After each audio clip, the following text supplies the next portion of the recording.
Both the Community of Christ, previously known as the Reorganized Church of Jesus Christ of Latter-day Saints, and the Utah-based LDS Church trace their origins back to the same faith founded by Joseph Smith in the early to mid-1800s.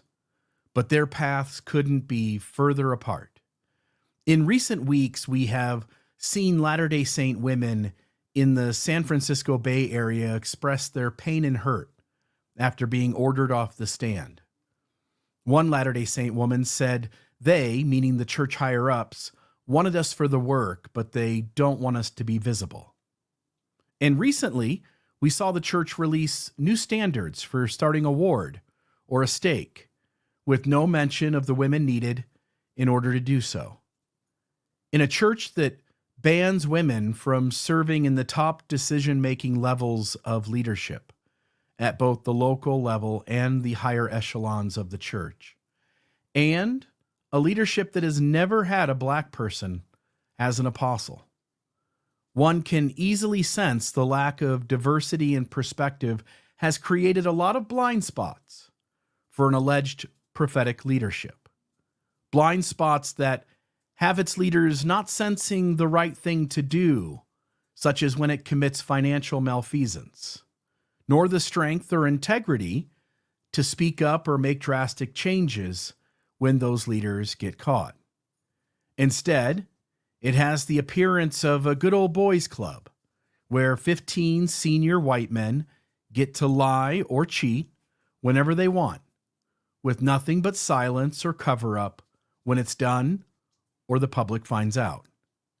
But as I look over at the Community of Christ, separated by 165 years of being on a different path, in a historic move for the Community of Christ, the progressive faith community recently witnessed the appointment of its first female president and prophet, Stacey Cram.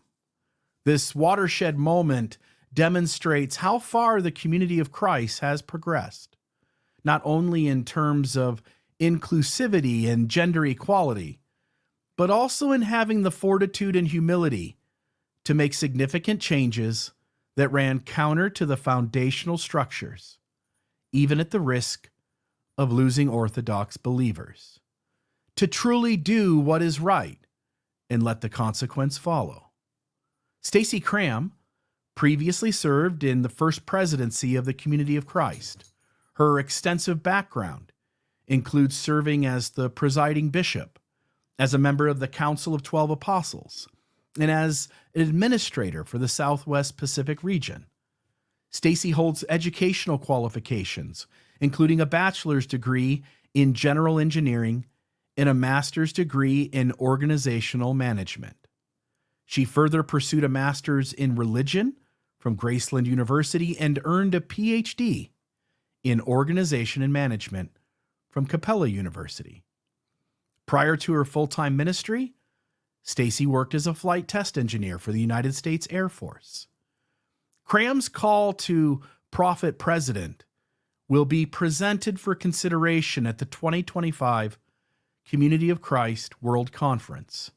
If approved and supported, she will be ordained at that time as the first female prophet president of their church in all of its history. So tonight, I look across that divide that started 165 years ago with a little hope that such incredible kinds of changes are in fact possible here closer to home. The kind of healthy changes that come when that faith decides, and it almost certainly requires that its very leaders are the ones deciding, that they will no longer tolerate deflecting accountability for past mistakes, no longer tolerate unhealthy power structures that punch down, no longer tolerate unethical behaviors and dishonesty among its ranks, choosing instead to be accountable to the stewardship they had, in fact, been given, choosing to welcome perspectives and constructive criticism. Only then can this church, or any system for that matter, begin to take serious steps in doing what is right, so that a new day breaks, hailing a future of freedom and light. Lightened by hope, soon they'll cease to be galling. Truth goeth onward, then do what is right. Back to you, Rebecca.